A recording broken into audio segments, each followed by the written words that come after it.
Tu te aviraste na praia, não buscaste nem sábios nem doidos, somente queres que eu te siga,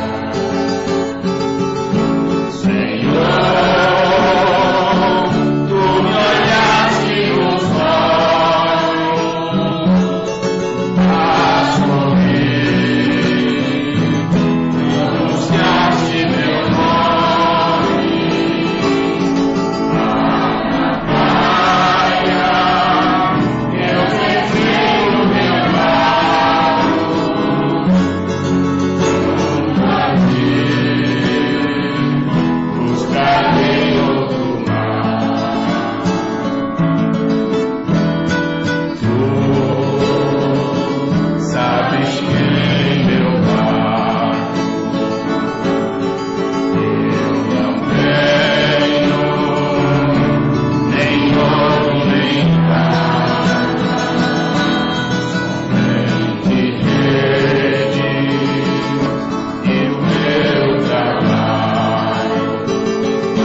É uma boa atmosfera para estudarmos sobre a palavra de Deus.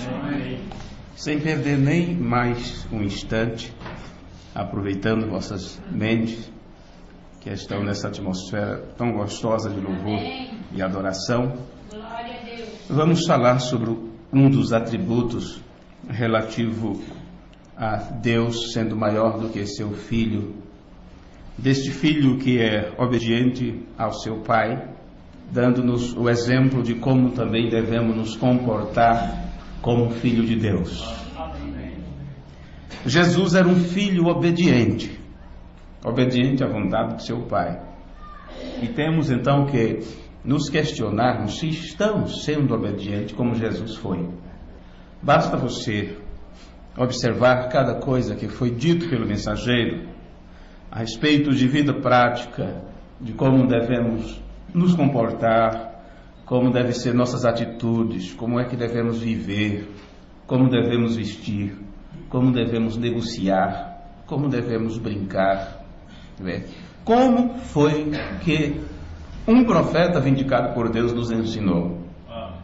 Porque aquilo que Jesus disse, ele disse, é mandamento do meu Pai, o que eu vos ensino.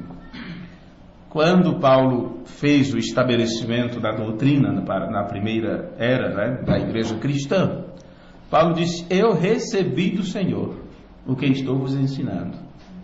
E essa doutrina de Cristo, este aprendizado que Jesus trouxe, se perdeu durante as dispensações.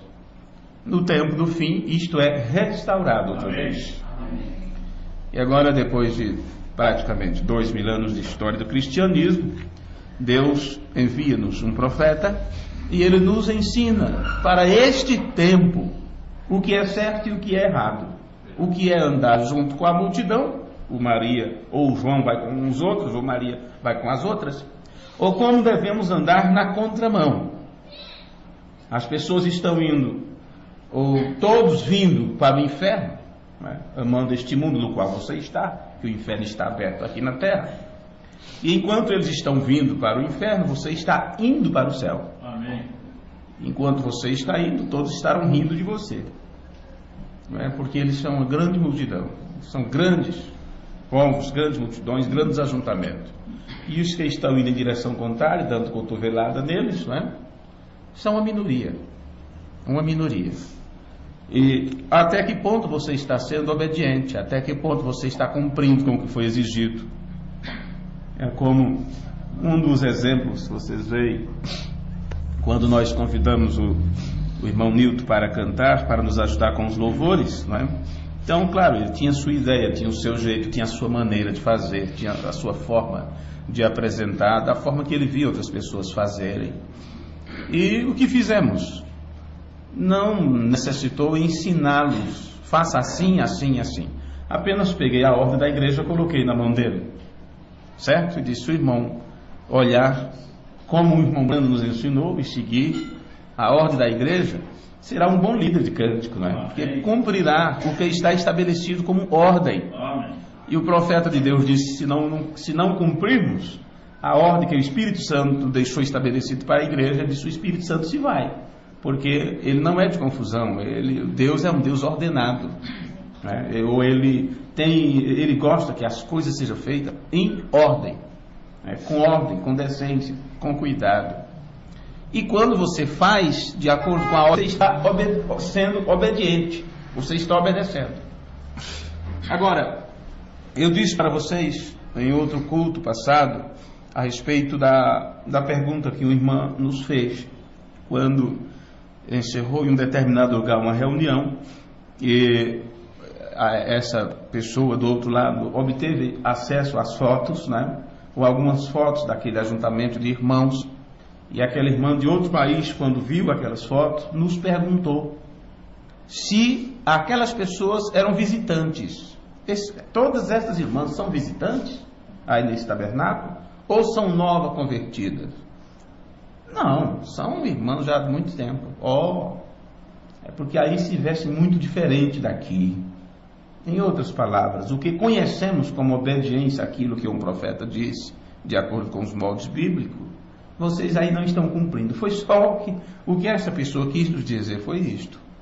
O que ela viu no traje, na forma das irmãs, comportamento das irmãs, era que eram pessoas novas convertidas, né, que ainda não tinham aderido a vestimentas, os adornos necessários, né, bonito, de uma cristã, ou que eram visitantes que vieram do mundo.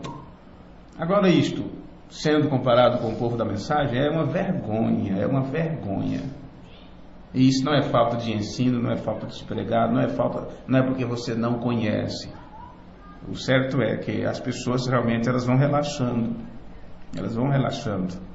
Agora, quando estamos estudando sobre a doutrina de Cristo, e vocês podem pensar que estamos apenas repetindo, lendo versículos da Bíblia e tudo, e falando a mesma coisa, não, nós estamos mostrando um padrão de obediência, a forma como Jesus foi obediente à vontade de seu Pai. E se ele foi obediente, nós como filhos também temos que ser obedientes. E ao que temos que obedecer? O que nós temos que obedecer?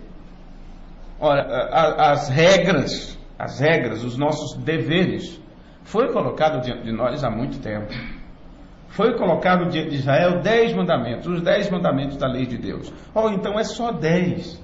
É só 10, é pouca coisa. Rapidinho a gente obedece isso. Mas na prática é totalmente diferente, porque isso engloba toda a Escritura, toda a palavra de Deus. Vê? Agora, quais são as regras? Qual é a doutrina de tua igreja? A nossa doutrina é a Bíblia, é as Escrituras. Mas o que é a mensagem? O que é a mensagem? A mensagem é o grito da grande águia que veio deste tempo, dizendo: volte para as Escrituras, volte para a palavra, acordem, despertem. Vê? Ok, Jesus foi obediente a seu Pai em todas as coisas. E veja, com isto já mostra que o próprio Jesus Cristo não é o Deus eterno, ele é o Filho. E William Branham disse: não há tal coisa como filiação eterna, não há tal coisa como filho eterno. Filhos têm princípios. O filho foi dado, foi apresentado, foi entregue, foi dado como um presente. Quem deu foi Deus. Ele amou o mundo de tal maneira que deu o seu filho. Isso é Bíblia, não tem como você fugir disso. Não tem como você fugir de uma coisa estabelecida desde antes da fundação do mundo. Tu és meu filho, hoje te gerei. Ou a partir daqui há a manifestação deste filho, do Logos, quando ele sai de Deus. Então veja, Deus não pode ser obediente a qualquer pessoa além de si mesmo. Ele está preso unicamente à sua própria palavra, ao seu próprio juramento. Ele não tem que obedecer a outro ser. Mas Jesus presta obediência ao seu Pai. Porque este Pai eterno, ele é o Rei imortal e somente ele é onisciente, somente ele é onipotente. O Filho não é isto. O Filho diz: eu não posso fazer nada sem que o onipotente, onisciente me mande fazer. Vê? Agora, para a nossa primeira escritura deste culto, você mesmo sentado, como bons alunos, não é? Como bons alunos, não que eu seja o professor, mas todos nós estamos aqui para aprender dele, não é? O Espírito Santo que é o mestre. Para a nossa primeira escritura deste culto, vamos para Hebreus capítulo 5 e o versículo 8, onde apenas leremos algumas frases aqui e continuaremos nossa meditação. Hebreus capítulo 5, versículo 8, diz assim: ainda que fosse filho. Alguma tradução diz ainda que era filho. Ainda que fosse filho, aprendeu a obediência. Já pensou Deus necessitando de aprender? Se Deus precisasse em algum momento aprender alguma coisa, porque ele deixou de ser Deus. E se em algum momento, se por um milésimo de segundo, de fração de segundo, Deus deixasse de ser Deus, tudo estaria terminado. Nada teria mais razão de ser. O caos imperaria. Bastava isso. Deus não necessita aprender. Bem, mas isso falaremos em cultos seguintes, porque temos alguma coisa para entrar no livro de Isaías. Mas o Filho de Deus, ainda que fosse filho, aprendeu a obediência pelas coisas que sofreu ou padeceu. Né? Então, ele sofreu. E em seu sofrimento, ele suou gotas de sangue. Suas orações ao Pai foram orações com súplicas e lágrimas, com tristeza e com medo, aterrorizado. E pediu por 3 vezes, insistiu com seu Pai, que se fosse possível, que aquilo não viesse sobre ele. No entanto, ele disse: mas eu bem sei, a minha vontade não é mais importante. Em outras palavras, tu me mostraste o plano antes da fundação do mundo. E eu não estou aqui para mudar este plano, estou aqui para ser obediente e dar cumprimento a este plano. Vê? Agora, se Deus tem uma regra estabelecida, se Ele tem um modelo estabelecido, por que nós vamos tentar quebrar este modelo para nos usufruirmos de um momento, de um lapso de tempo, ou para satisfazer nossa vontade, querer quebrar todo o plano de Deus, ou querer mudar toda a vontade de Deus, ou mudar a Bíblia, para satisfazer requisitos nossos, desejos nossos? Isso não dá certo. O filho obediente não fez assim, não é? Agora, observe que a Escritura nos diz aqui, onde você leu, que embora ele fosse filho, todavia ele aprendeu a obediência. Ele aprendeu a se tornar um filho obediente. Claro, na maioria das vezes as pessoas falam de obediência com respeito a servos, escravos e essas coisas. Mas aqui fala do Filho de Deus e da sua obediência a seu pai. Este filho, ao se tornar obediente, ele declara a si mesmo como um servo. Vê? Se coloca à disposição para servir e diz: eis aqui eu venho para fazer, ó Deus, a tua vontade. Vê? Para fazer a tua vontade. Agora, o que desejamos mostrar às pessoas nesta palestra de hoje é que pela obediência, ou através da obediência deste filho, muitos filhos foram trazidos a Deus. E quando estes filhos são trazidos a Deus, eles estavam em uma condição, e esta condição era em desobediência. Vê? Eles não eram filhos da desobediência, ou filhos do desobediente, que é o diabo. Mas eles por nascerem sobre esta condição, eles tornaram-se desobedientes. E Paulo diz: ninguém buscava a Deus. Não é? Paulo aí se referindo a algo do Antigo Testamento. Não há um justo sequer. Não há um justo, não há quem busque a Deus. Ou todos estavam desgarrados como ovelhas. E claro que a ovelha desgarrada, ela está em desobediência. Ela não está seguindo o rebanho, não está seguindo o pastor que vai na frente. Está em desobediência, pulando para lá e para cá, parecendo cabrito, agindo como os outros. E Paulo diz: vocês eram assim. Vocês eram assim, tais pessoas éramos nós. Mas ele diz: mas havemos sido, aí ele fala, justificado, havemos sido chamados e tal. Então passamos para uma nova maneira de viver, quer dizer, nos tornamos servos, voltamos para a linha, para o caminho do centro e dizemos: Senhor, aqui eu estou para fazer a tua vontade. Você já pensou, um homem ou mulher nessa condição, um jovem, um moço, uma moça nesta condição? Aqui estou, Senhor, para fazer a tua vontade. Tenho muitas coisas na mente, gostaria de fazer muitas coisas, porém eu quero seguir a tua vontade. Eu quero fazer o que tu desejas que eu faça, o que tu exiges de mim. Agora, pela obediência deste filho, muitos outros filhos foram trazidos para o caminho da obediência. E o próprio fato de que ele era um filho obediente mostra que Deus era maior do que ele, porque quando você se torna obediente, você tem que obedecer a alguém que te deu ordem, que te deu um script, que te deu uma norma para você seguir. Vê? E quando o filho assumiu esta posição de servo, ele estava reconhecendo diante de todos que o pai era maior do que ele, e que ele estava ali para fazer unicamente a vontade de seu pai. Então, com isto, Deus escolheu habitar nele, se agradou nisto, porque Deus habita nos louvores do seu povo. E quando você presta louvores a Deus, presta honra a este Deus, ele se agrada de estar ali, porque você está dando a ele a preeminência. E o melhor lugar, a melhor forma de você render louvor a este Deus, render homenagem a este Deus, é deixar ele ser o Senhor e dominador da tua vida, como o Filho de Deus fez. Se deixou guiar pelo Espírito Santo, por seu Pai. E Deus habitou no corpo do seu Filho, e este Filho declarou o seu Pai para o mundo. Então, este é o modelo, este é o padrão. O que Deus deseja é tomar a preeminência sobre as nossas vidas, não é? Tomar o controle das nossas vidas, habitar em nós, se tornar o Deus vivo em nós, ou a palavra viva em nós, a palavra vivificante, para que então você possa expressar este Pai, expressar esse Deus para o mundo. Agora, a importância de nós compreendermos este princípio. Veja, Quando você percebe que pela obediência deste filho, abertamente o seu pai foi apresentado ao mundo agonizante, apresentado como aquele que está aqui para salvar, aquele que está aqui para abençoar, aquele que está aqui para ressuscitar os mortos, aquele que está aqui para curar os leprosos, aquele que está aqui para perdoar pecados.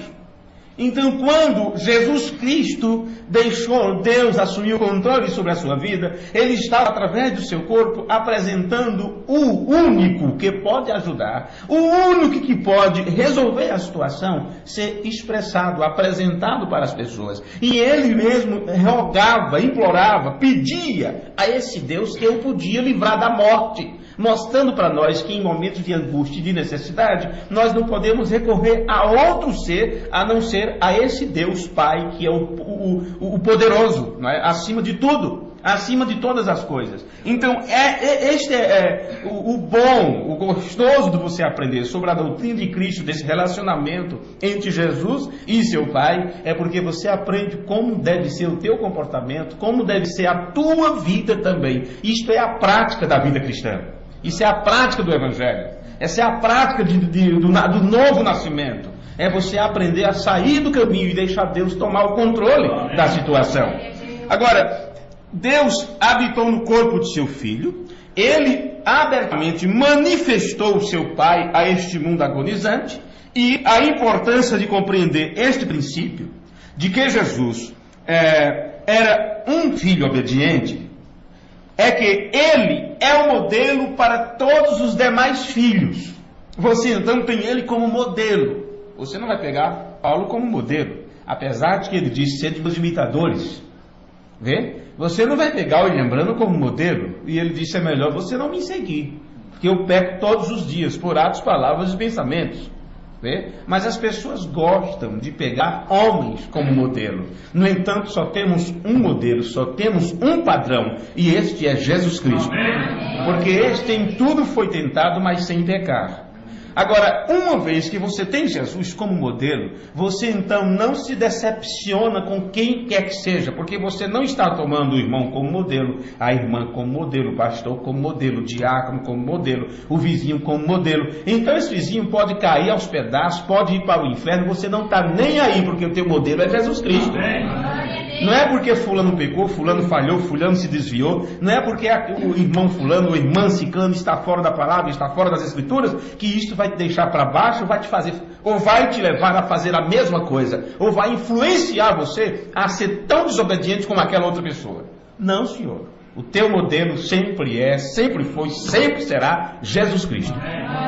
Então, se você entende isso sobre a doutrina de Cristo, então pode cair 1000 ao teu lado, 10.000 à tua direita, você não será atingido, porque tu estarás olhando para o alvo, para o autor e consumador da tua fé, ou da tua revelação. É uma revelação que Deus dá de si mesmo para seus filhos, e essa revelação Deus deu para Jesus Cristo, e quando Jesus Cristo entrega para nós a palavra de seu Pai, então esta revelação de Deus também vem para você. Bem, irmãos, através desta obediência ao seu Pai, Jesus Cristo foi assumido e adotado perante testemunhas. E como o irmão Brana, ele deixa tão evidente em seu sermão, a ele ouvir, ele diz que é necessário obediência ao Pai para que o filho possa receber a herança. Se você não for obediente, você não recebe herança. Eu conheço casos, pessoas aí que o papai está em cima da cama, morre não morre há 2 anos, mais de 2 anos, não é ligado nos aparelhos e tudo, e os filhos não vão lá, e os filhos não visitam, né? Os filhos não visitam, só estão esperando desligar os aparelhos para brigar pela herança, né? Sim, tem casos desse tipo. Pessoas tão boas, pessoas tão inteligentes, pessoas admiráveis, mas não estão dispostas a trabalhar como um filho, a atuar como um filho. Agora você acha que vai ser um filho desobediente toda a vida? Nunca voltar para o caminho do aprendizado, nunca voltar para o caminho de se tornar servo, e depois querer herdar de Deus alguma coisa? Ora, todos os outros filhos que tomam Jesus como modelo se tornam co-herdeiros com Cristo. Mas se você não observar o exemplo dado pelo teu irmão maior, pelo teu irmão mais velho, que foi obediente em tudo à vontade de seu pai, se você não seguir este mesmo padrão e o mesmo modelo, não queira receber parte nesta herança com Deus. Não pense que receberá parte na vida eterna. Vê? Porque a vida eterna é esta. Foi o que Jesus disse, né? Como esta parte na vida eterna? Ele explicou isso naquela oração de João 17. E ele mostra que é neste relacionamento de você aprender dele a respeito da palavra e cumprir esta palavra.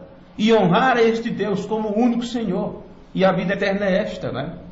Que conheçam a Ti só como o único Deus verdadeiro e a Jesus Cristo a quem enviaste. Então você vê que este padrão estabelecido em como obter vida eterna está dentro dessa declaração de você reconhecer a Deus como absoluto e ter Jesus, aquele que Ele enviou, como modelo para seguir estas pisadas.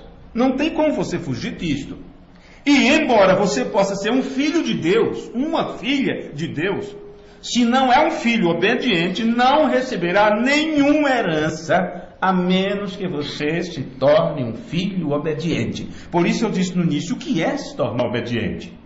Como é que devo obedecer? O que eu disse agora há pouco, observe o padrão que Jesus estabeleceu. Veja o que Paulo fez, disse seu reitor, para vos dizer isso, estabelecer isso, estou colocando o fundamento sobre isto. E aí, coisas que Jesus não disse, coisa que Jesus não falou aparentemente. No tempo de Paulo é como se ele estivesse respondendo perguntas gerais sobre isso, sobre aquilo, sobre comportamento, sobre vestimenta, sobre se ter vergonha na cara. E você vê as cartas de Paulo ele estabelecendo cada coisa, não é? Oh, mas Jesus não pregou tanto assim, para esse homem escrever tanto, né? Para esse homem escrever tantas cartas, não é? Você tem 4 evangelhos que repetem as coisas que Jesus fez. Mas você tem agora todo um livro de Atos e aquelas cartas todas escritas ali por Paulo, vê?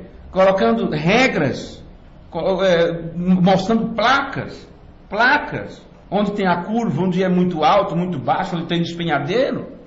Ok, aí você tem a Bíblia para seguir. Aí nesse tempo do fim, Deus envia um profeta e ele nos deixa centenas, mais de 1000 sermão.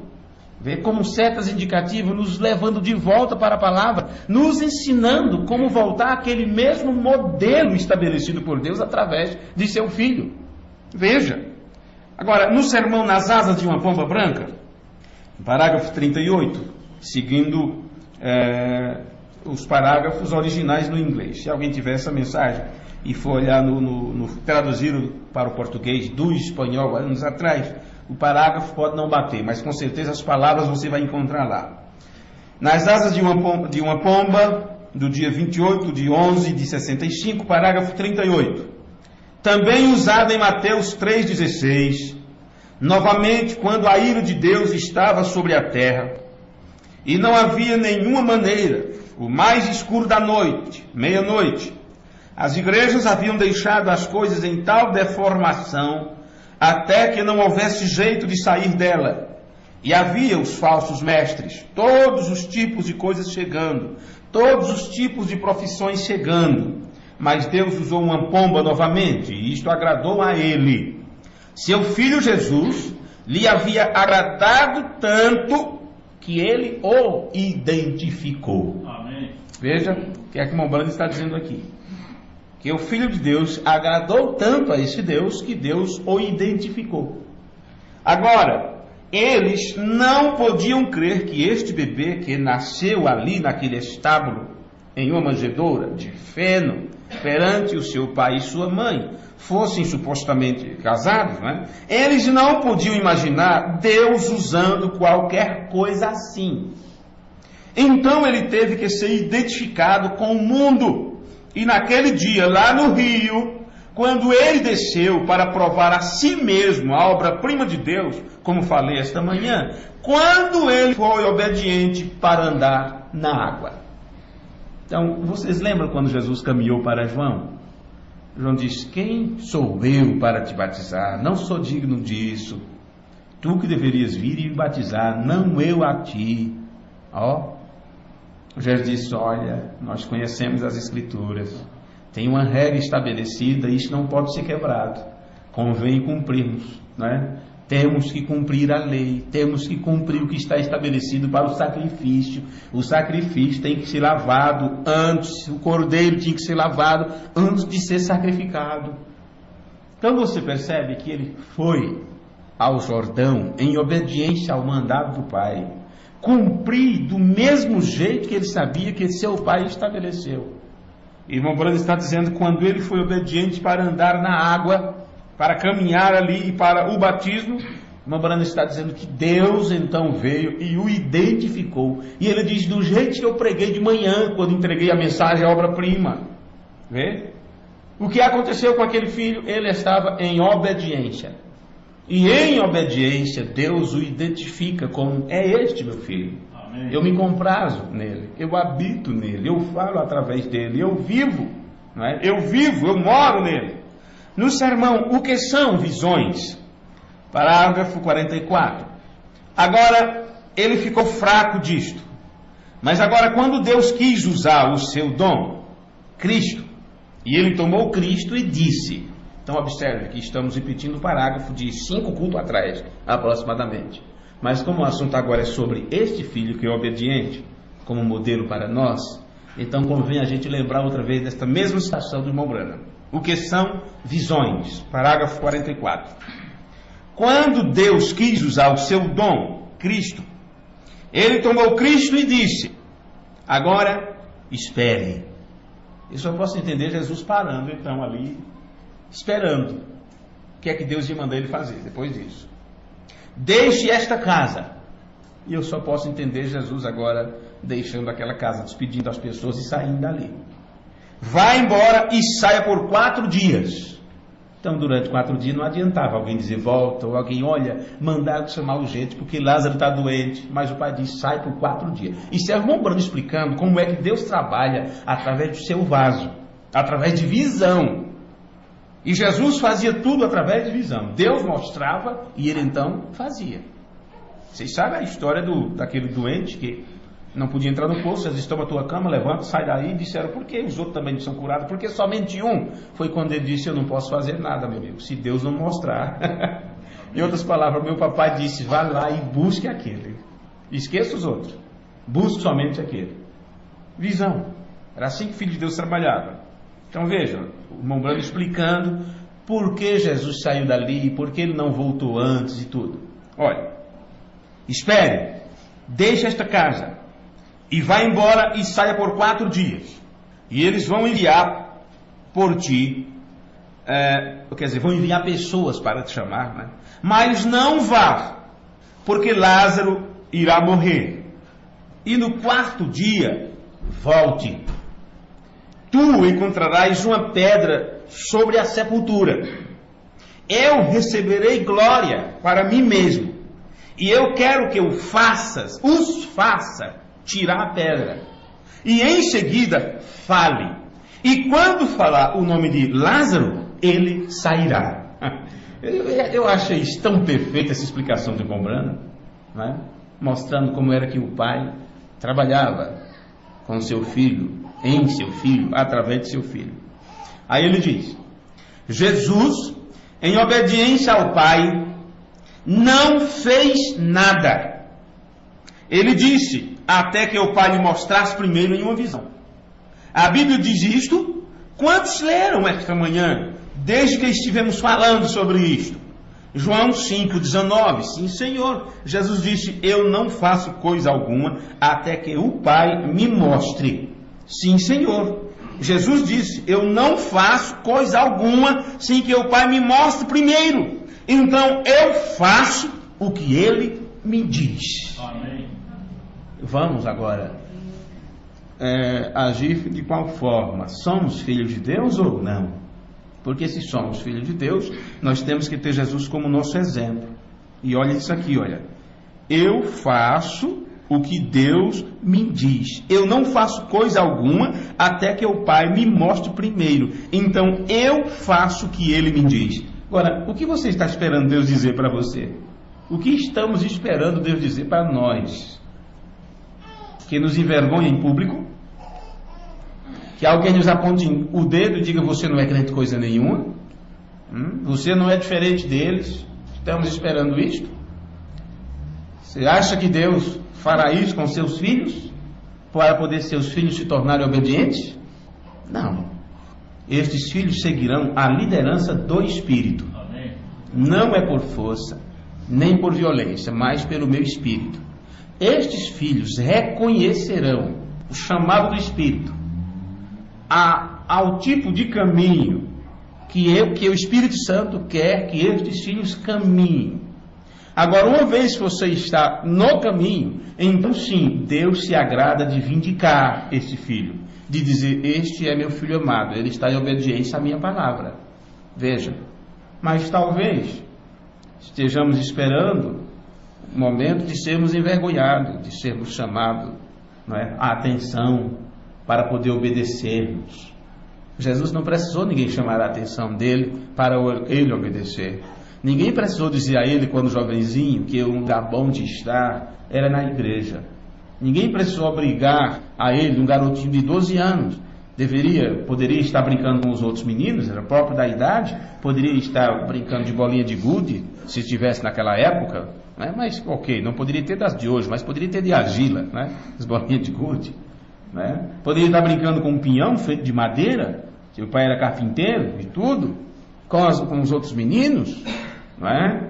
Mas quem disse para ele que o lugar dele, o melhor lugar para se estar, era cuidando das coisas do pai, procurando agradar o pai? Quem disse a ele aos 12 anos de idade? E sabe o que acontece com nossos filhos? Nessa idade eles vão porque são obrigados a ir, porque os levamos.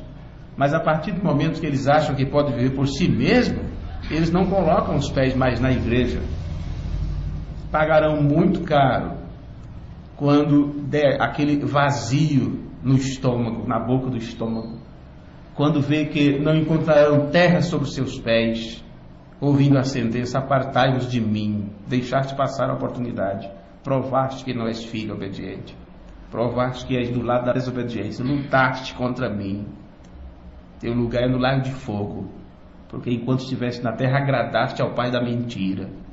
É isso que vamos esperar? É isso que estamos esperando? Ali não haverá mais jeito. Não haverá mais: eu me arrependo. Arrepender de quê? Arrepender de quê? É só desejos, coisas que você gosta. Você: sem isso eu não vivo. Claro que vive. Claro que vive. Jesus viveu sem isso. Muitos outros irmãos viveram sem isto. Muitas outras jovens viveram sem isto. Por que você não? Por que é tão difícil para nós? Por que é tão difícil para nós cumprir os requisitos que Deus nos exige? Sendo que Ele nos exige, não é para nos prender, não é para nos colocar em aperto. Eu não posso nem me virar, eu não posso nem isso, eu não posso nem aquilo. Como se estivesse vivendo a pior vida. Deus nos mostra as limitações para não sermos condenados com o mundo, para não irmos para o inferno, para não sermos queimados no lago de fogo e enxofre, junto com o diabo. Deus nos mostra as limitações deste mundo, dizendo: se você quiser obter esta vida, se você quiser viver como os outros, se você quiser fazer seus desejos, você vai ver que não compensou perder a alma por causa disso. Que te adianta ganhar o mundo inteiro e perder tua alma? Se pelo menos você ganhasse o mundo inteiro, não é? Se pelo menos você adquirisse todo o dinheiro do mundo, se pelo menos você fosse como um jovem rico, que pelo menos gozou enquanto esteve na terra, folga ou alma, enquanto está vivo. E depois que morresse, danou-se mesmo, foi para o inferno, mas já pelo menos gozou a vida. Mas pobre, não tem dinheiro, né? Não tem dinheiro. Se fosse para ir para uma festança, não tinha nem como farrar à noite, não tem grana para isso. Larga disso, gente. Que é isso. Não compensa não, minha gente. Agora veja, eu não faço coisa alguma até que o Pai me mostre primeiro. Então eu faço o que Ele me diz. Eu não faço nada a menos que Ele me mostre. William Branham diz: isso mesmo, Jesus disse isso. Ele disse a verdade. Amém. Agora, nós lemos aqui, fizemos esses comentários e lemos aqui algumas citações do irmão Branham, mas nós poderemos olhar alguma coisa nas Escrituras também para comprovar isso na Bíblia. São João capítulo 5, versículo 17. João 5,17. Ele disse assim, João 5,17: Meu pai trabalha até agora e eu trabalho também.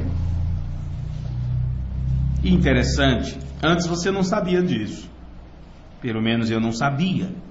Como é que o pai trabalhava e eu trabalho também? Irmão Branham nos explica que Deus mostrava para Jesus o que deveria ser feito. Porque Deus não está curando, Deus não está salvando, sabe? Não existe essa divisão de tempo para Deus. William Branham diz: Deus não pode te salvar, Deus não pode salvar quem quer que seja, Deus não pode curar quem quer que seja, porque isso Ele já o fez.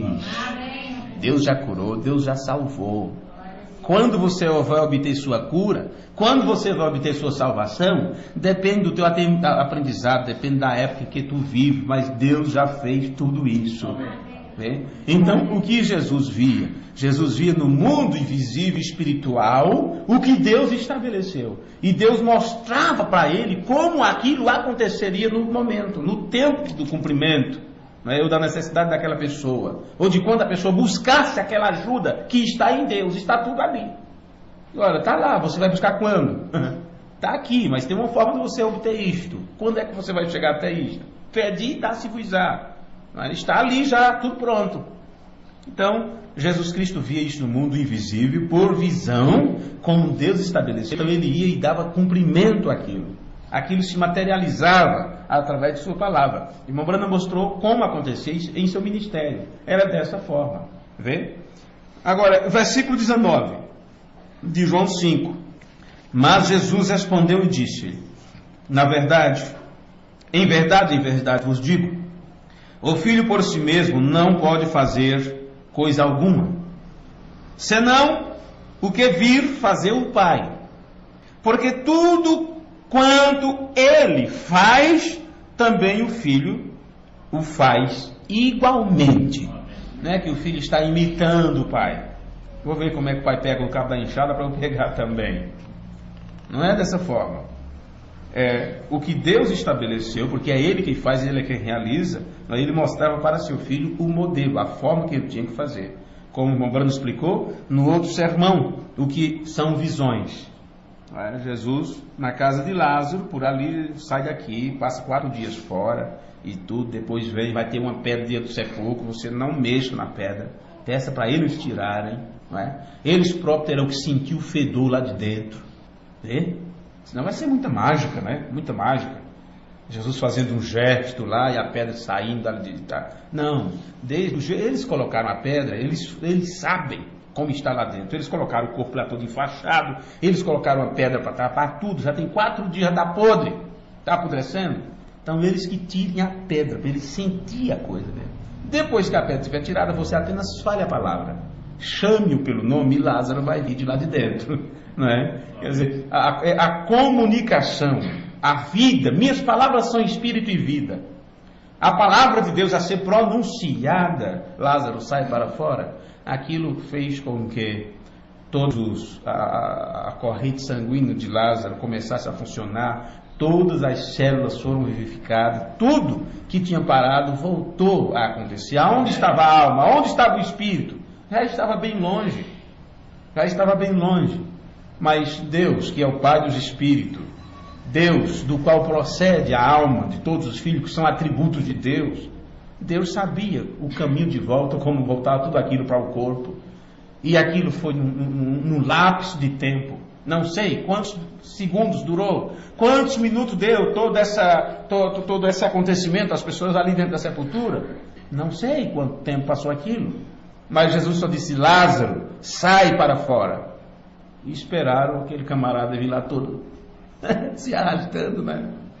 E ajudaram a tirar as faixas ao redor do corpo. E Jesus disse: deixai-o ir, ele agora pode caminhar por si mesmo. Está vivo outra vez, né? Voltou a viver. Vê? Então, o que o pai faz, o filho faz igualmente. Versículo 30 de João 5. Eu não posso de mim mesmo fazer coisa alguma. Como ouço, assim julgo. Ele ouvia primeiro, né? E o meu julgamento é justo. E eu não consigo entender aqui, que Jesus estava se referindo ao que ele ouvia das pessoas. Não. Quando trouxeram a mulher no ato de adultério, disseram para ele ouviu das pessoas, ela pecou, ela fez isso, e da lei ela tem que morrer, ela tem que ser apedrejada. Mas o que é que Jesus estava ouvindo ali? Ele estava ouvindo o papai dizendo, esta é minha filha, é um dos meus atributos, é uma ovelha desgarrada, dai a ela o que ela precisa, ela necessita de perdão, ela necessita de amor. Veja, então Jesus não julgou aquela mulher pelo que as pessoas estavam dizendo, mas pelo que ele ouviu de seu pai. Amém. E aqui ele está dizendo, eu não posso de mim mesmo fazer coisa alguma, como ouço, assim julgo, e o meu julgamento é justo. Por isso eu digo para vocês que isso não é o que ele ouvia do que as pessoas diziam, viu? Então não fique preocupado com o que as pessoas dizem a você. Não fique preocupado com o que elas vão dizer a Deus sobre você. Deus sabe quem você é. Deus sabe quem somos. Amém. Deus sabe quem nós somos. Não é o que as pessoas dizem. Ninguém influenciará a Deus em relação a qualquer coisa.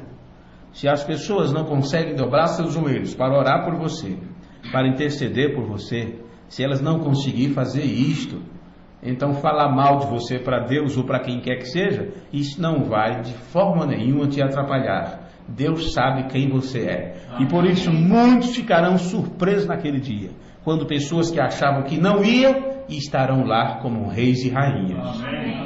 Vê? E ele como rei dos reis e senhor dos senhores, reinando sobre eles. Então o julgamento de Jesus não é segundo os homens. E ele diz, o meu julgamento é justo, porque não busco a minha vontade, mas a vontade do Pai que me enviou. Se fosse com esse tipo de mensagem que nós tivéssemos aprendido sobre a mensagem, quando viemos para a mensagem no início, não teríamos blasfemado tanto, não teríamos cometido tantos erros, não é? Não teríamos apanhado tanto. Então essas não são as palavras, isso que você acabou de ler em João 5, Jesus dizendo, meu pai trabalha até agora e eu também, o filho não pode fazer nada sem que o pai o mande, eu ouço, então eu faço o que ele me manda, não busco a minha vontade, mas a vontade daquele que me enviou. Essas não são as palavras de um homem que pensa que é uma ilha em si mesmo, não fosse único, autossuficiente. Não, Jesus nunca disse que era autossuficiente, ele sempre disse que ele dependia de seu pai. Vê? Estas não são palavras de um homem que diz, eu sou dono de mim mesmo. Não, essas são as palavras de um filho obediente. E ainda mais, nós veremos que esta obediência à palavra de Deus traz vida à tona. Enquanto que a desobediência à palavra de Deus não vai trazer outra coisa a não ser morte. Porque desobediência à palavra de Deus te separa de Deus. E morte é separação de Deus. Vê? Então a nação, o mundo recusou a voz de Deus para este tempo. Recusou a voz de Deus para esta geração. E agora eles estão no processo de vivenciar a maldição de Deus sobre aqueles que rejeitam a sua voz. O mundo está prontinho para isso, para receber a maldição dos que rejeitam. Porque você pensa que o mundo está em uma condição triste, está ruim? Espere só mais um pouco, que você vai ver que isso nem se compara com o que vai acontecer. Você que pensava que as coisas estão ficando financeiramente difícil, não é? Espere só um pouco. Não vimos nada ainda sobre crise, seja o que for.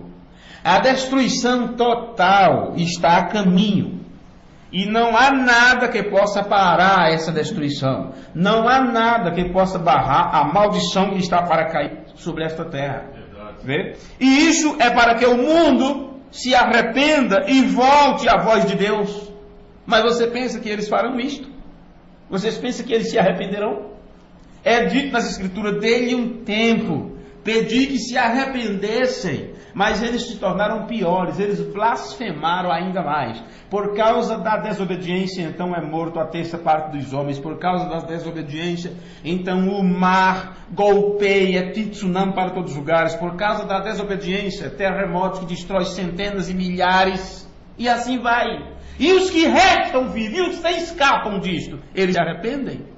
Não, senhores. Eles se tornam pior. Eles blasfemam ainda mais contra Deus. E se fosse dada a oportunidade para cada um deles, dizendo assim: hoje é teu último dia de vida, como queres vivê-lo? Eles escolheriam viver na maior podridão, na maior devassidão. Porque sua teofania, vamos dizer assim, o seu lado espiritual está caído já. Está caído, está perdido. E claro que a parte aqui, que está nessa dimensão, não pode ir para outro lugar, a não ser para a parte que está ao seu outro lado. Não é? Então, é isto. A destruição total está a caminho e nada vai barrar isto. É tarde demais para o mundo. É tarde demais para as pessoas. Eles não possuem coração para fazer isto. Eles não possuem mente para arrependimento. Eles não possuem dentro de si nada do qual deva se arrepender. Sabe por que a Bíblia diz assim: amei a um e aborreci a outro? Não é porque Deus disse: eu vou amar esse aqui e vou odiar aquele. Não é assim. É porque naquele não se tinha nada para se amar. Não tinha nada ali para ser amado. Vê? Então, amei um, aborreci a outro. Naquele ali tem o que se amar. O que tem ali? E o que tem naquele que pode ser amado? Ali tem atributo de Deus. Amém. É um atributo de Deus. O outro não. Não se tem nada ali para ser amado, para ser admirado. Vê? Não, de forma nenhuma. Então é tarde para o mundo. É tarde para esta geração. É tarde para as pessoas. Está determinado a deixar.